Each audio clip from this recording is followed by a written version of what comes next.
Darren Breyer here with you, Fatboy FadeAway Sports Podcast. As you know, we're always part of Variety Sports and support that. That's where you see some of those shows and us coming in here. Tyler McGurk, how you doing out there, my friend? Sunday morning, well. You got a makeup game, Little League style here. A few hours here, getting ready for the game. I'm assuming getting the cup of coffee ready to go, get the strategy ready to go. I'm sure your son's up doing push-ups right now, on doing BP out in front. 7:30 like every 10-year-old. How are you doing out there? I'm doing well. Luckily, my son had an overnighter at his grandparents, so I don't have to worry about getting him ready. Don't have to do anything like that. Just get to focus on the game plan, a little coffee. Got to count those pitches, make sure we don't go over the maximum amount of pitches, keep those guys eligible. 5? Yeah, but it's all about the next game. Now you have to plan. I wish they just did innings. I don't like to do pitch. They're not even new anymore, but. Is it 85? Then you have to wait like 4 days, or is it 85? 5 days. 5 days. Okay. Really get that. We need those Tommy Johns down. That will obviously, throwing less will be a good key for it. Yeah. Like I said, let's go back to 1920. I'm sure they were on programs. So Tyler, a lot to get into this week. We'll get into the Warriors here in just a second. I was watching a little bit of your Giants yesterday. They pulled out the win. Bailey into the water, 103. That was pretty cool. Great at that. Bailey's been good this year. I think he's in the mid threes. And his defense is always stupendous. I'm going to a game June 3rd. No, July. I think it was July 13th. My cousin Aaron's coming out from Tennessee, so it's probably based on the group text. My goodness, it might be like 24. So I don't know how we're going to pull that off. But so that'll be fun. Don't buy through StubHub. StubHub is garbage. SeatGeek is where it's at. We remember that story from last week.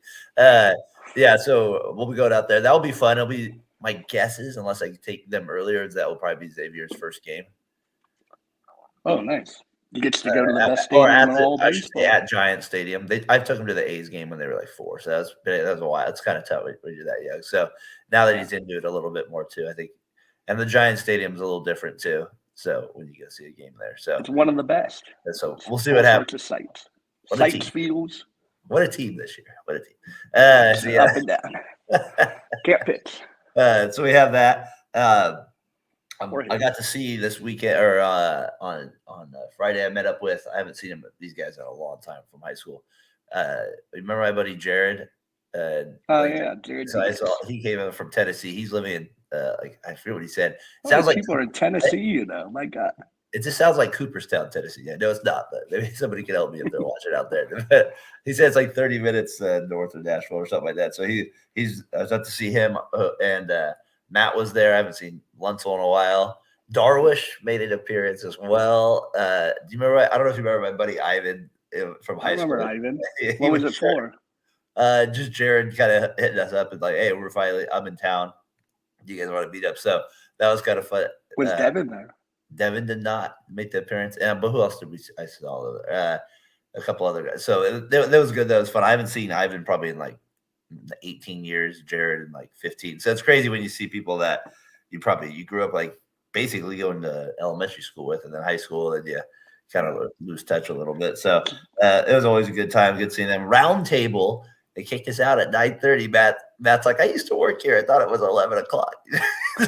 They kicked you out? Were you too raucous? No, it was too late. They said 9:30 was closing time. They had to get home. So we had to get out.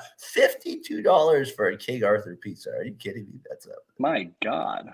An extra large King Arthur, $52. That's California inflation right there. $52. That is absurd. I was like, I said, I haven't been to Round Table in a while. I'll say that. How's Big Papa's? What's Big Papa's? Nobody that thinks about California doesn't know what we're talking about. Say that again. How much is Big Papa's for a large pizza? I'm probably paying like $32. No, for extra large. Extra large. Wow. With tip and all that good stuff. $52. Let's make it right. You can get a steak. 53. 2 steaks. I was like, are you kidding me? This is the most insane thing I've ever seen.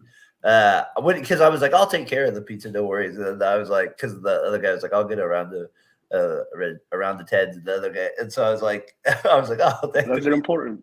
And he took it. That's why I was like, I was just stunned. I was like, my goodness.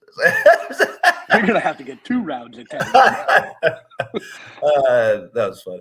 And then I had for school, I had these kids at this event we had, they won lunch with the vice principal. So in a raffle, so they wanted to go to In-N-Out. So I took them over to In-N-Out.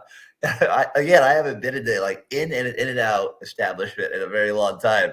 I was thinking, I don't even think I've gone past In-N-Out in like 5 months, like past that area. And so I was like, I haven't gone south of that in like 5 months. That's you don't get south of Windsor very much, huh? Probably south of my parents. That's where usually as far as I go there, unless I have a basketball reason to go out there, which I haven't had lately. So anyways, I go out there and I walk in and I was like, the guy he's like, I'll take a number 1 or whatever. I was like, man, $10.99 now for number 1. I was like, I guess I was like, I've been out. Everybody always buys the In-N-Out for me, and then I just pay them. I guess what it is, or Honda pays them, but I don't even think twice about it. But I was just like, damn. I was like, some of these things are crazy. Just hit me a little different, Tyler. That's all I'm saying. All right. Those are just some of the things that happened with me a little bit this week as well. Is it all cleaned up, the preschool with the water flooding? Is that all cleaned up now?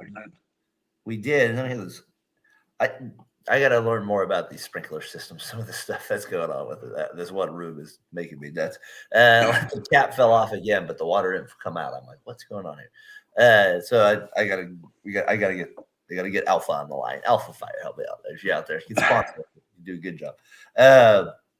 We did get it cleaned up, so hopefully that will open up on Monday. Yeah, that was a disaster. That was not good. So we had that. Your podcasting, obviously you did the shorts a little bit this week. That was fun. The one I love, it looks like you did work like 12 hours and then did the short. Sweaty and dirty face. What an acting performance. What a performance. So you're in this is Tyler Cinemas right now. So that's what you did. No, you did a good job with those. So that was good. But I've noticed it has been harder for you to be able to do the podcast, right? Because that's a pain in the ass. And you were saying that some of it was, because sometimes your better half is home, and it got me thinking about a couple of weeks ago, like it feels like, you can correct me if it's wrong, it feels like, at times, it's hard for you because she's in the house and you don't want to make it awkward with her. You're newly married and maybe you don't want to do too much time with it and stuff like that. But so it got me thinking about your witness to that area of her not allowing you to do these. Is there an area, and I was thinking about what's an area with my wife, and we're having fun. She knows the conversation's coming about what's something she always gives me a bad time if I end up like, I'm like, is it really that big of a deal? I'm like, it's an hour or like maybe an hour and a half. She's like, no, for me, it's always playing. It's usually like Saturday. If I want to do basketball, it's like Healdsburg on Saturday mornings. Or if I want to do it like on or maybe sometime at a nighttime, it's like, I'm getting exercise. I'm helping the physique. I'm helping the physique. And it's usually an hour and a half, maybe 2 hours at most, but I'm at least doing something productive. I'm not doing that, but it feels like every time I do that, she might not even say something, but I feel like the look tells me I should not be doing this. I need it. You should say, do you want me to keep this beautiful physique, or do you want me to start losing it? What do you want? I need to make sure the jumper, I got to make sure the fadeaway is still there. I got to make sure. We'll have to change the podcast name if it falls off. Now, do you find this to be the case with yours? Golfing is trying to get out to go golfing can be just an absolute pain in the neck. I mean, the podcast is different because we don't have room if she's not sleeping or anything. Yeah. Like she's either in this room or in her bedroom. So it's like hard to do. They say, nope, you're confined to your bedroom for an hour and a half. But the going golfing is like, first I don't want to spend money on that. It always takes 5 hours. I don't know why it takes so long, and you're always gone for I don't know. So it's tough to get her to agree for a Saturday morning to get out and go golfing. And you had to miss lab. Unfortunately, last year, August 7th, the one bailout of the year, birthday golf. That's the one. That's an easy one for you. That one should be more acceptable. Hopefully, she hasn't blessed you on that one. You would think. But you couldn't go last year on that one Good luck. Is there anything that you make more difficult on, like, because I'm so like, do whatever the hell you want. You want to leave the house, go. I'll take the house to myself. Cleaning the house, I guess I can be annoying with things, but I don't feel like it's ever clean, so I don't really know what that means. It's not getting across. I'm on. That's probably what I'm on a little bit. Like it's like at times probably annoying or like, why like the laundry, the kids, like that kind of stuff. That's probably what I'm probably over the top on those things. I'm sure she would have about 30 others for you. Ready to go in the chamber if you asked her on the spot. But I just thought it was like a funny one that where like me and you think around the golf, just like it's golf. I'm just playing. Yeah. Let me go. I'm not bugging you. I'm getting out of the house. Now, You have the whole house to yourself. I dream of those days of having the whole house to myself. I think that's where it's for guys. It's naturally different too. Like, yeah, I think isolation part is, I think, easier for us. Most of us. Some of us. Some of the great ones like Ric Flair, not the case. Somebody around, but ladies around. but yeah, you're right. Like sometimes just like that was the nice thing about doing the yard work yesterday. Get time to yourself. I'm serious. That's what I mean. Like, and then eventually Daren comes out and helps me, and that was more stressful. But then you get the time again. No, it is. It's funny. I was just thinking those kind of things. Golf, yeah, that's a funny one. Especially if you golf twice in 1 week. Ouch. Oh, God. You'd have to cut my foot off to get out. Good luck with that one. It's not happening. Fairgrounds, 1 hole. Move on. Move back. Play hole number 1. Move on. Like, have you seen that meme where it's like how my wife envisions me playing golf? You hit it, then you sprint to the ball, and then you hit it, and you sprint to the ball. Like, no, that sounds hilarious. I should look that up. That's great. Pretty funny. That's funny. All right, so that was funny. Those were kind of some of the funny things for me from the week that I had going on. All right, should we get into it? We've probably wasted enough time. People tuned in for it, but that's kind of the way me and Tyler want to do the podcast a little bit. Now we're kind of just kind of mixing it up. We kind of want. We talk sports so much during the week and stuff like that, so it gives us a chance to kind of get together and talk about those things as well. What's going on with the Warriors, right? 118-94. I did the show with Doug on Thursday. We got into it. We played some of the shorts on our X account. I never got to hear your comments on it really though. Warriors officially season ends. Your thoughts? Just a flat out disaster of a game. Klay absolutely pooped the bed. Steph Curry only had 4 shots at the half. What the heck's going on there? Shoot the ball. You're the best player on the floor. You got to take over in these go-home games. He didn't do it. Draymond was good. And then the Trace Jackson-Davis only played 11 minutes, but he was minus 10 in those 11 minutes. He's kind of getting abused. So, yeah, it was a disaster. Kerr was up and down all year. The team was up and down all year. The thing that is the whole year in a whole vacuum. And listening to the double with you and Doug, great podcast. You guys never brought up like the reason they failed, the Warriors. It was Draymond's 21 games of suspension this year is the main reason. That up. It wasn't brought up. I listened to glossed over, and I said he missed 14 games, but yeah. Okay, but you didn't make it a point of why this team failed. They won 660% of the games he played in. If he plays, they're in the 6th seed as far as winning percentage goes. So, like, I don't know. I think Draymond really effed this season up. Klay, the whole first half of the season was terrible. Steph was good until the last month. He kind of tired out, even though the Warriors were playing better. It was just a disappointing season on everybody's behalf, from the front office to the coaching staff to the players. And it's just how does Mike Dunleavy do it? Every time, Mr. Junior, every day he does it. Yeah. Well, let's stay on that Klay. Let's stay on the Draymond angle, but let's add Klay to it. He goes 0 for 10 with 10 points. I said the way that the Warriors, obviously, the real blow it up is if you get rid of both those guys. To me, that's the real blow it up. That's like okay, we're like that's officially good night.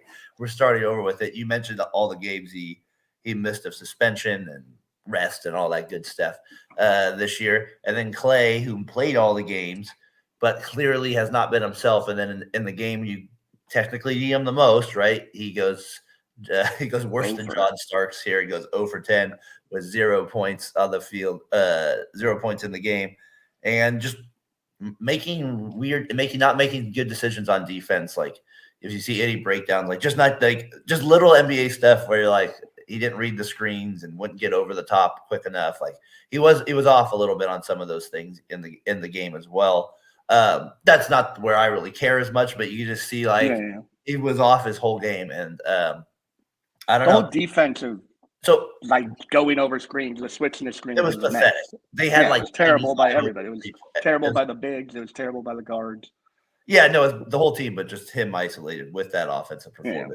Yeah. So, anyways, do you think they? I mean, I think they bring him back still, and I think they kind of just figure out a way to keep the three of them. Do you think that they end up blowing this thing up, or do you think? No, I'm with you. I don't think they blow this thing up. I mean, I don't think they'll sign him for $20+ million a year, and I don't know if Klay will move though. That just. At this point, they can't spend money because they've been in the luxury tax for so long. They don't even have a mid-level exception. They don't have any options to spend money. Even if Klay and Chris Paul come off the books, they're still in the negative. So it's probably not the right move to extend this thing with Klay because he has diminished, and I think it's pretty easy to see as an NBA fan. Yeah. But what can you do elsewhere? You're not going to be able to bring anyone in. The only thing you could do is make a trade, and who's available that you could get? I couldn't think of very many players unless right now, somebody I don't think the Knicks would trade Julius Randle, but I want Julius Randle. But that's why I don't know. I couldn't think of a legit team that was where you're okay, this is the player that they're for sure going to trade that's going to take us over the top. I don't see that top 5 player available. No, the one guy I could see coming available is Lauri Markkanen in Utah because he has a favorable contract, $18 million. It's coming to an end. They're gonna. I don't think they'll build around him. This doesn't seem the Danny Ainge way of doing things. He's gonna want picks. You throw in Kuminga, and then maybe I don't know, player to match that $18 million, Wiggins, and maybe you can get Lauri Markkanen. I don't know if that's enough. You'd have to get first as well. But that's the player that intrigues me, paired with Dre and Steph. Can Lauri guard Jokic? Can Lauri guard? No, hell no. We need somebody we need a big. We just need it now. The NBA is requiring a better big. We just don't have that guy to match consistently with it. I thought they could have played Looney a little bit more in that game. I'm not saying he would have made a difference. I just thought he in the shorts, he just finds a way to dominate Sabonis on the glass. He has an edge over him. He was like Wilt Chamberlain against them last playoff series. And he had 5 rebounds in the 8 minutes he played against them there. And he should have been fresh. So he could have played, I thought, a little bit more in that game. I think it's hard to play a big with no offensive game with Draymond. It just makes it you don't have to guard 2 guys outside of 15 feet. It just cleans everything up, and you can extend on Steph without really any repercussions. So I get it. They needed to do something different because what they did didn't work. I just think they weren't going to outscore the Kings most of the time anyway. So that's kind of – I feel like they're – and what do you think about Kuminga? You brought him up. Doug's like, do you think he could be a legit number 2? And I was like, no. I don't – not on an NBA championship team.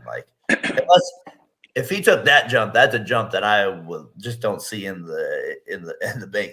The fundamental moves to get to his jump shots just don't seem natural sometimes.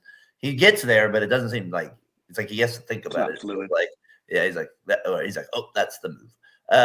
But he can obviously skyrise, and he's good at slashing and that kind of stuff and on ball defense. But I think he's our 4th best player in a perfect world.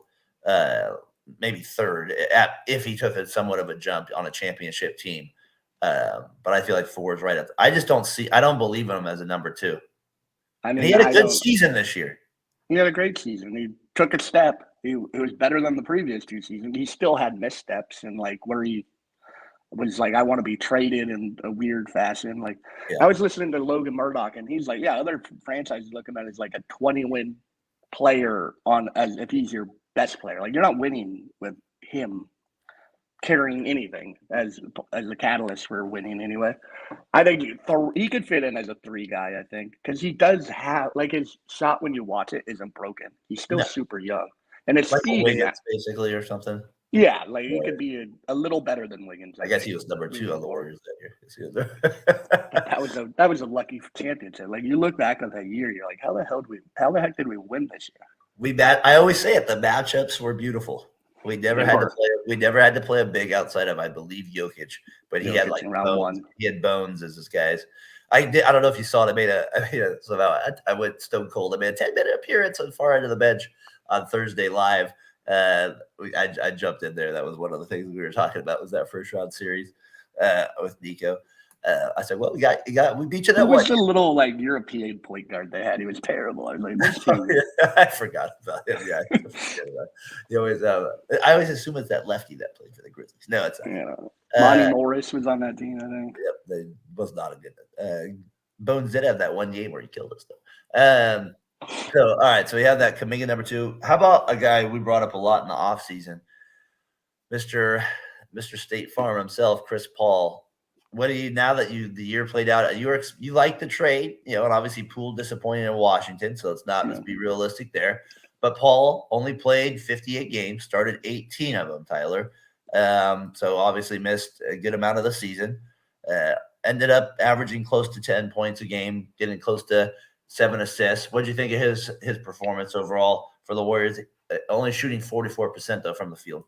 It was okay. It wasn't the reason they won. I don't think it was the reason they lost. I don't mind the trade. It was disappointing. It wasn't good. It was just $30 million a year guy. You're expecting him to do a little bit more than that, I think. I think they wanted to get off that Poole contract, and that Poole and they were looking for anything to do it. And Chris Paul was available, and I don't think they were looking at him as a $40 million guy. Like no one was looking at him that way when the trade was made. I just thought you expected more than 10 and 7 for sure. Outside the first 12 games, we were garbage this year. I felt like, and I know it's like, oh, they made the 10th seed. It's like, well, great. Like 4 years ago, that wouldn't matter. The best record the last month of the season.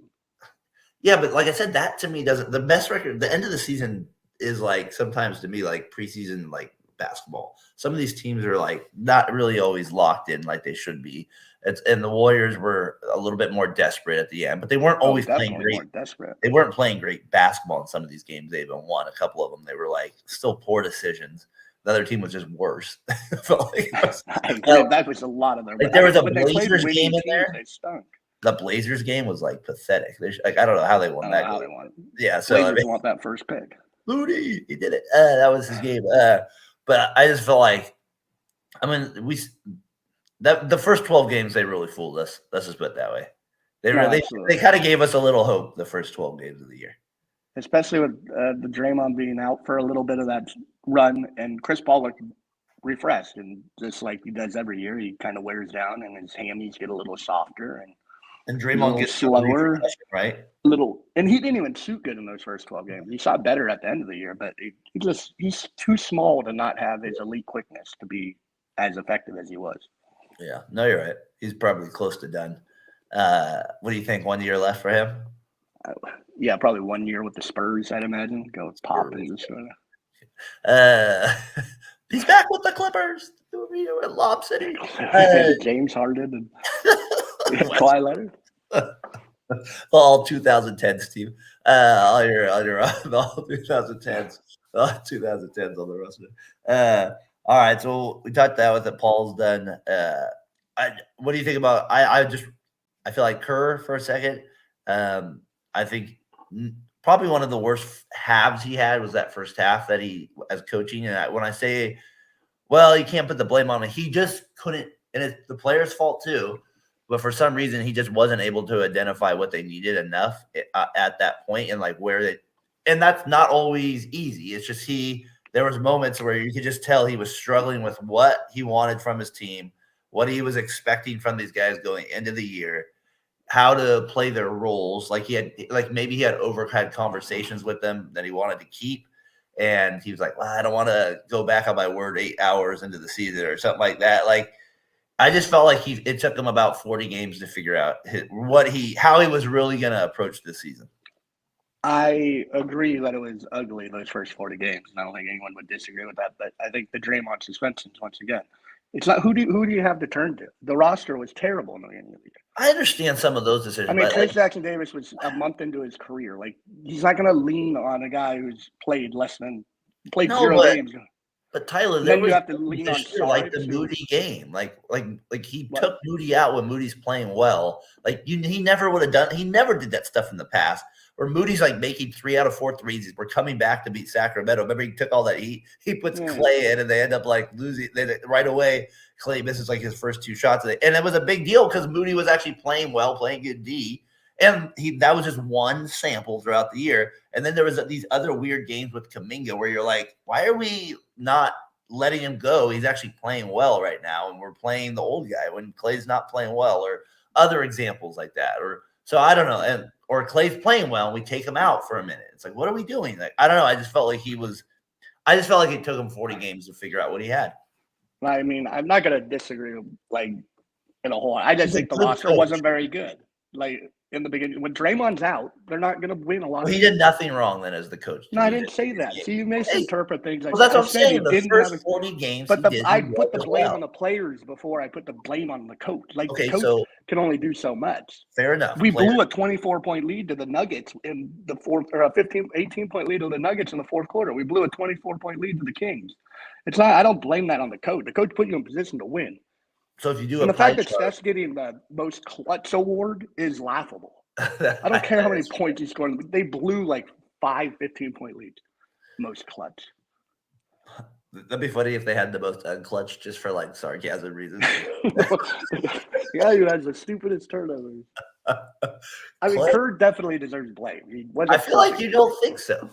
What do you mean? I'm telling you, he deserves blame. You can't just say the pie chart percentage. I don't care what you're feeling. What's the pie chart percentage then? How much blame are you giving him? 22%. For Andrew Wiggins, I like missed a few games. Wiggins gets a lot. Draymond gets more than half. So Draymond gets to you like 60% of the blame. It sounds like yes for Kerr stupidity. Gets 20, so then the other 18% is Klay will blame, and then Klay and I'm gonna go Mike Dudley. I'm kidding. They had a good draft. They brought in guys who could. I just want to rip Mike. Mike's the easy target for me. You need to rip off that suit at halftime in the locker room.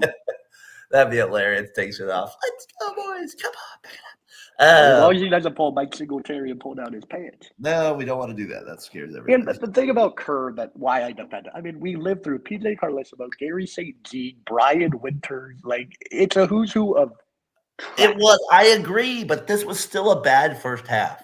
It wasn't good. I'll agree with that. Right, but the roster wasn't good at that point without Draymond. You can agree with that too. Like, I agree. It takes players to win. Draymond is reason number 1 for sure. I agree. Thank you. That's all. Klay, its downfall is reason number 2. That's like you could just look at like I can agree with that. A Poole not being there instead of Paul, like that's what we need. We need more offense. Poole's not good. I don't that's what we need. I think we're there at that. Well, that also you can include the punch into that incident as well. It threw everything off. There's a big reason why because they need more scoring on this roster. That's what they actually need. Paul cannot score like that. No. So that's what it is. And then I think the whole Kerr Kuminga thing was weird at the beginning of the year, and I think that threw things off a little bit too. So those are kind of my main kind of points with the Warriors there. So. All right, we'll see what they do next year, Tyler. Draft will be here.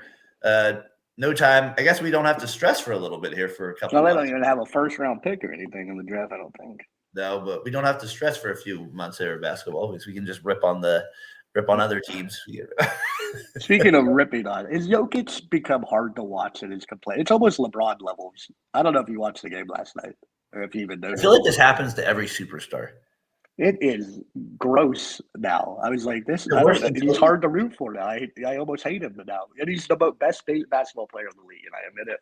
I don't have any issue saying that. Could you imagine him and Luka in a series? You get a lot. We might see it in the Western Conference Finals. You might get a lot of complaining in that one. That one you might have there was I got to watch a little bit of the Cavs Magic game, watched I caught a little bit of the T-Wolves game, and then probably watched the most of the Lakers Nuggets game, the second half. The Lakers, I thought, gave the Nuggets a little bit of a run. That's what I think they'll do. I think they got to win this game too, though, to have to kind of pull it off. Davis was spectacular. We'll see if he can. Man, he's a weird. I feel like I said this. I think his season this year is maybe one of his best seasons. Like if you look at like we were doing a segment, it's not his best, but it's literally one of I would say his top 3 seasons. I think he had 2 in New Orleans better than this, and this one I feel like he's super efficient now. Like he's healthy. Like the way his defense is there. This is like how you envision like Davis kind of getting into his prime and like kind of Gasol-esque, like the next version of that a little bit. So, but we'll see if he can stay healthy for it. So. That was always his big question. He's been great. I think I might put the championship year above that in the bubble just because he was hitting threes then. Now he doesn't really hit anything. But yeah, this year he's been healthy. And that playoff run maybe on the floor. Yeah, that was a whole. Right, yeah. That year doesn't count. I mean, it does. It is. There is an asterisk by it. So, should we transition now into a little football here for a second? With my Raiders. The Raiders. So, anyways, we're not massive NFL draft people. I'm going to do the NFL draft show Thursday here on Variety Sports Network. He'll be massive that day.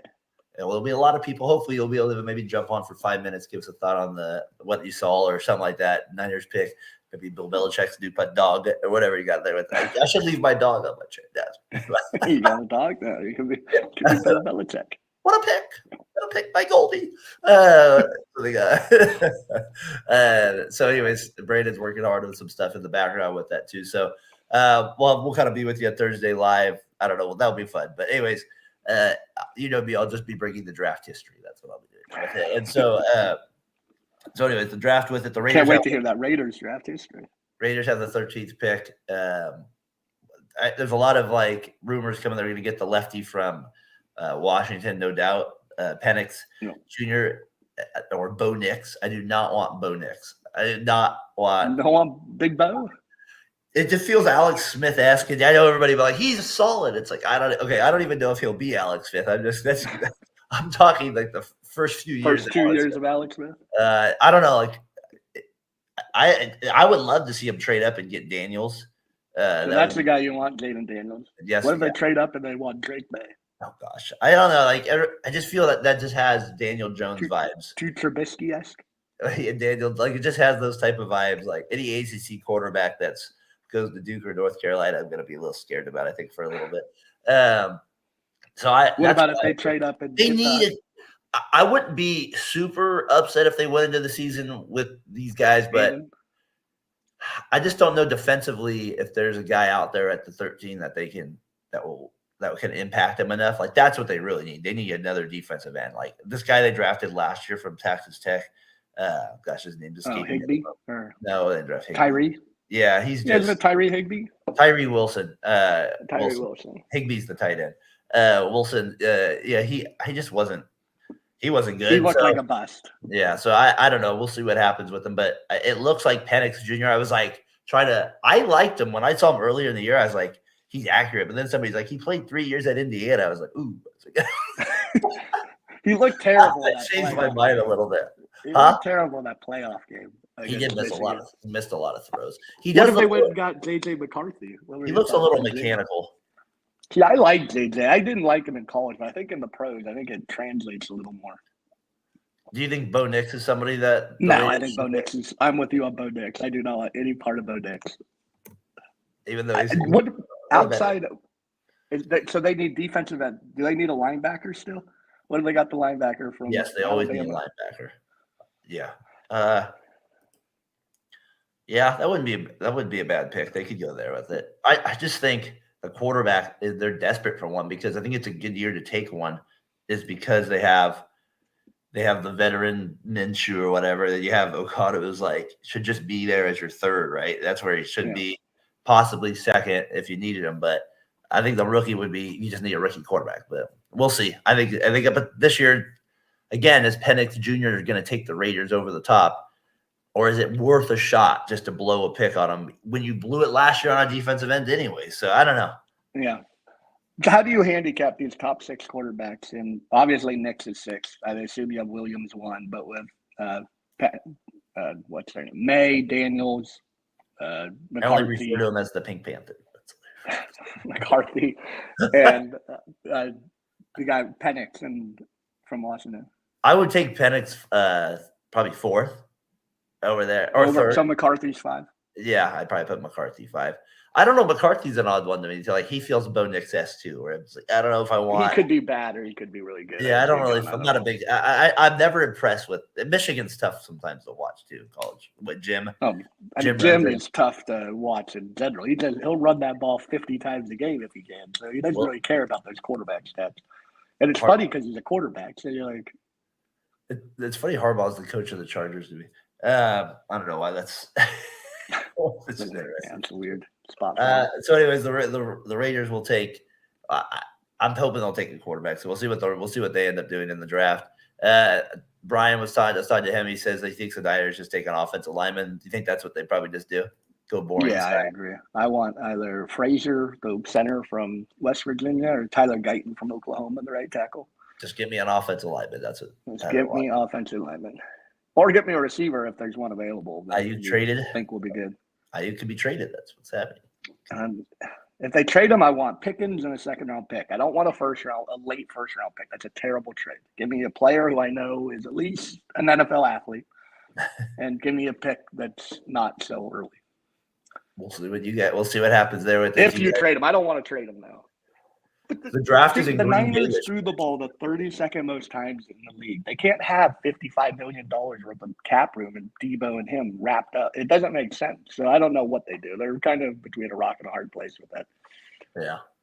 Yeah. Draft is in Green Bay this year. The NFL is a machine. I thought it was in Detroit. Is it Detroit? Maybe it's in Green Bay the next year then. I think it's in Detroit. Because I saw some Roger Goodell M&M promo. You might be right. I know it's in Green Bay then the following year. The next year. Which is kind of odd to think about the NFL draft in Green Bay, Wisconsin. But that's what tells you the NFL is an absolute machine. It will continue to be a machine.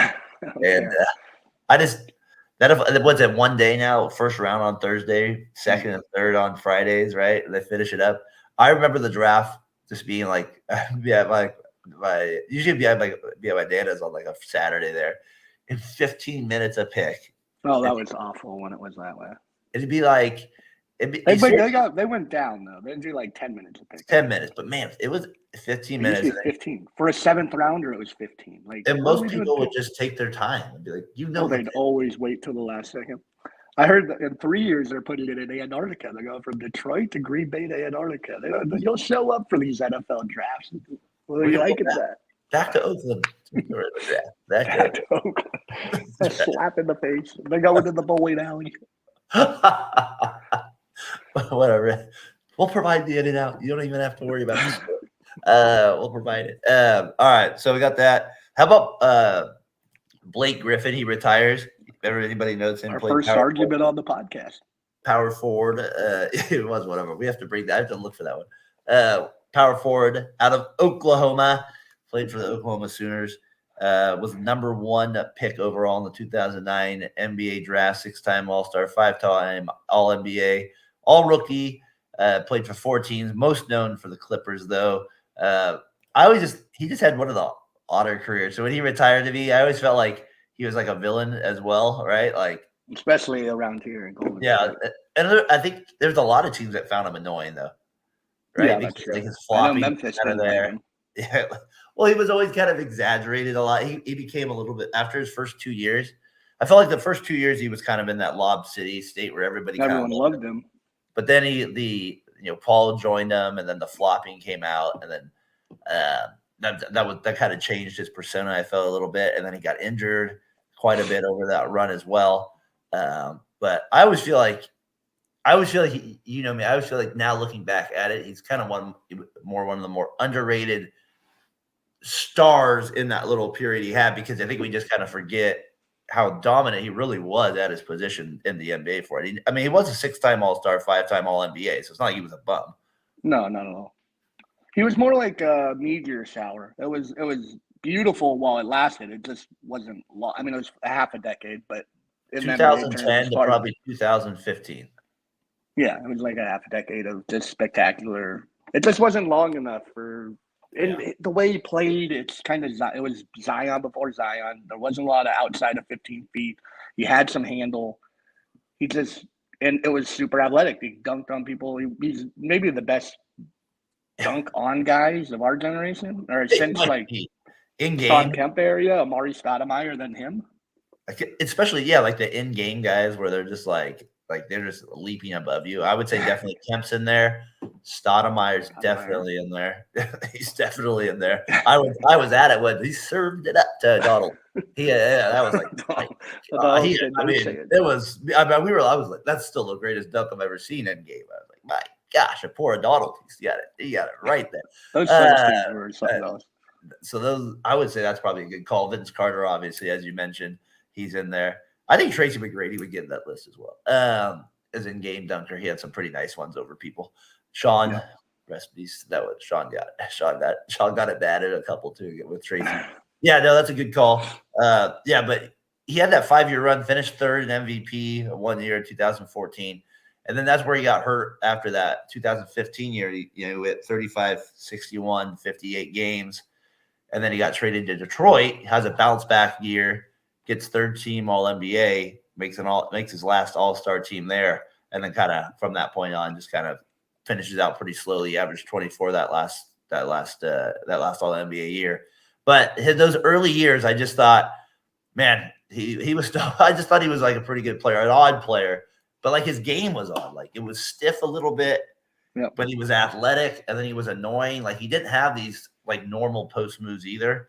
It was like, and I always thought it was like his fundamental moves. It felt like it was something he just came out of practice doing. Like, all right, let me work this. It wasn't natural. It felt like at times.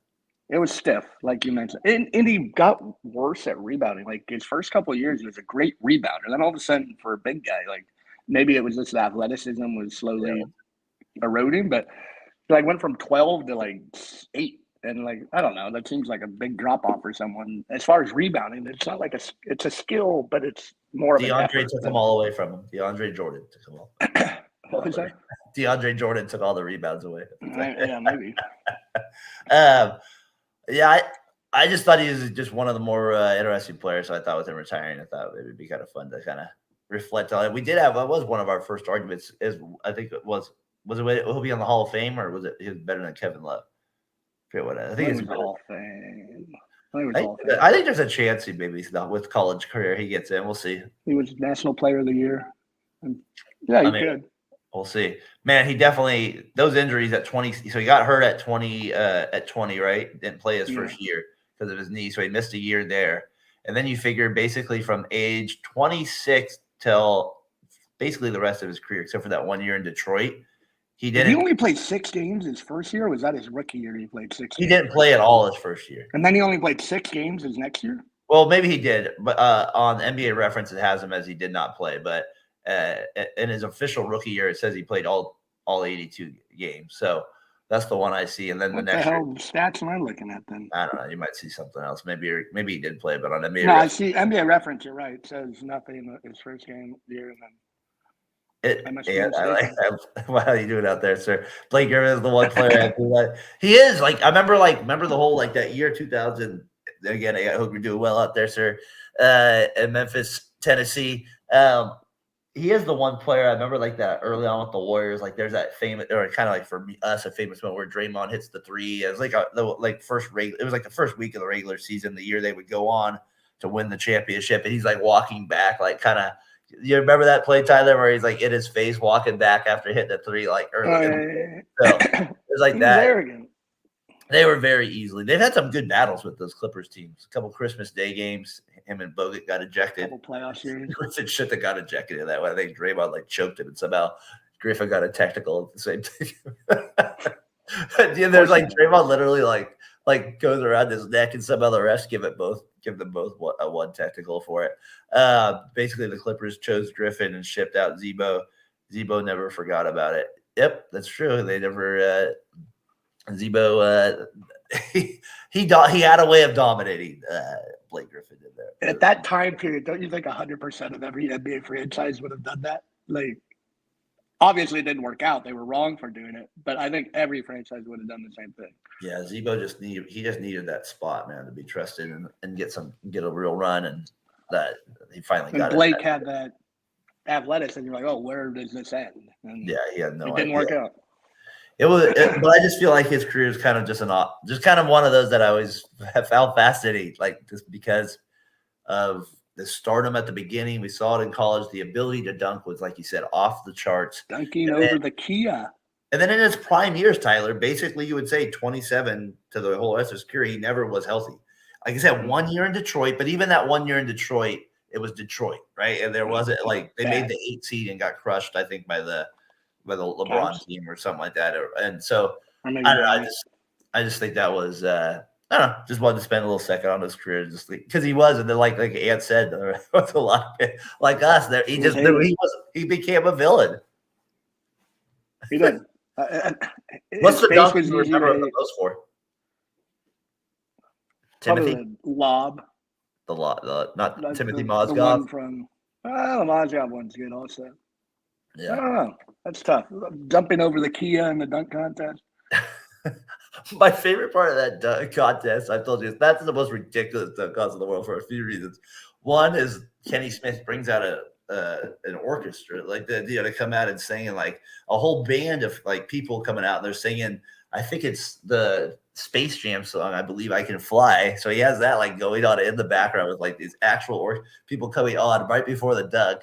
And then my favorite low key part is Baron Davis poking his head out with the ball with the right before he goes to throw the lob. Like, and Baron Davis has that look like, if you get that, he was probably doing something illegal. So that's what, like, you know what I mean? Like, he had that look like. But check the car. Don't open the car. Yeah, but the smoke is flowing out. But that's like my favorite part. He's like comes out like that with the ball. I forgot about that part. I didn't even realize he was in the car.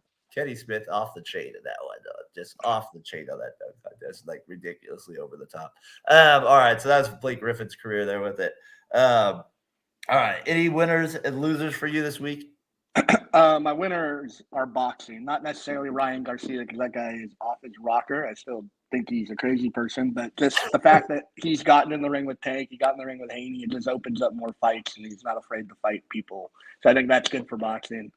And it's just, if you can get the good guys in with the good guys, it just makes everything more exciting. All right, that's a good one. I like that one. I got for winner of the week. This is a weird winner of the week because I thought it was like something I could discuss because when I watched on TV, I'm like, really, this one's true, but I guess it is true. Is they have the NBA? I guess it was like one of their best seasons ever, right? That's what we heard with it. They had one of their best seasons ever. 98% capacity around the league, and I was like, I feel like I've turned on some games out there in Detroit early on in the year. They was not looking like 98% capacity.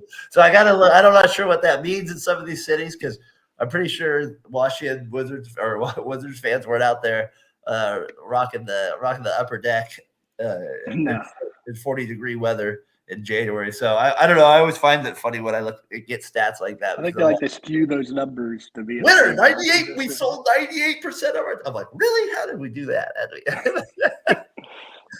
They sold 98%, but only 75% showed up.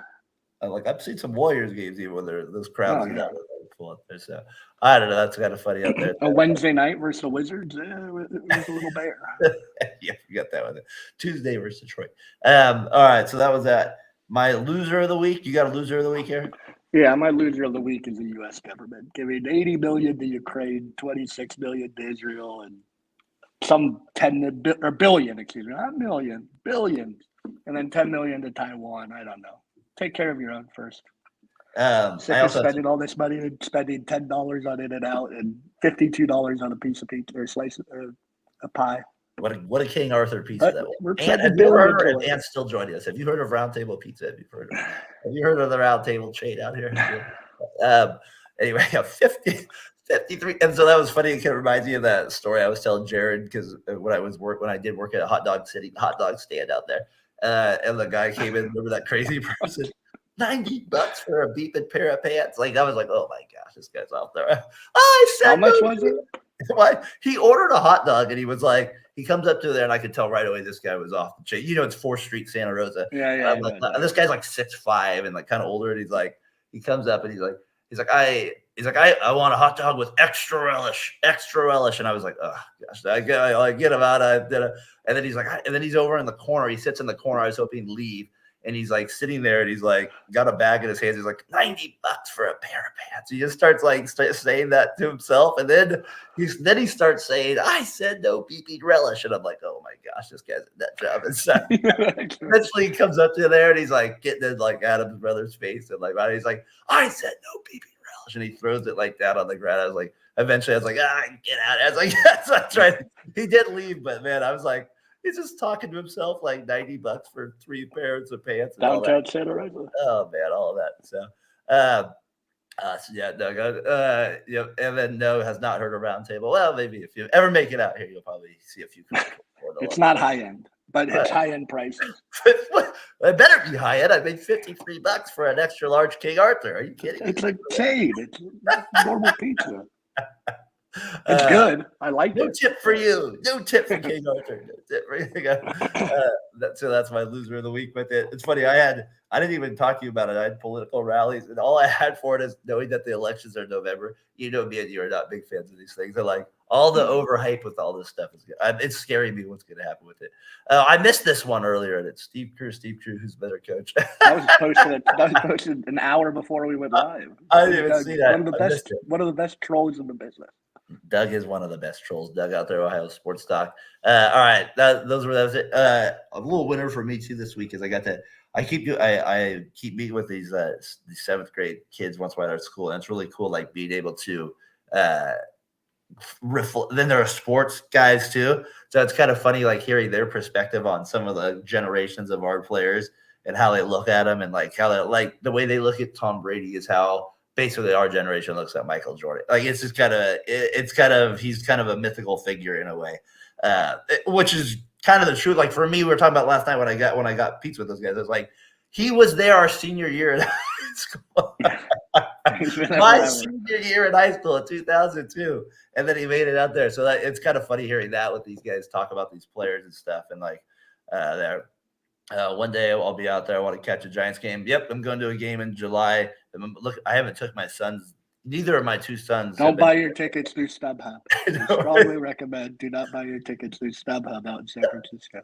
Tyler had a long night in San Francisco as a result a couple of weeks ago because of that. StubHub's gonna hate me by the end of my life. You're probably better off just going there with no tickets and buying off the street. Probably. Better chance of ending up in Same jail. chance they'll be real. Yep. Giant Stadium. I'm going to go this year, so I'm looking forward to sharing that one going to that game with my boys. You'll have to check out that. I want to get out there to see your Mets, who are playing well, by the way. Your Mets are playing a little better, so I want to get out there to the New York ones. So we go out there. So, anyways, I thought that was kind of fun doing the stuff this week with them and kind of getting a chance with it. I'm going to do a little Bay Area throwback before we get out of here. Let's see if hopefully my internet. So just some highlights, good old days here. I was thinking of the Warriors getting eliminated. This is Monte. Halfway through this is Monte. Finishes with the left. Monte. Free tattoo. His improvement. Monte has been really good. Curry, his first bucket. Steph again. They needed that. They needed to wake up call this. That's all.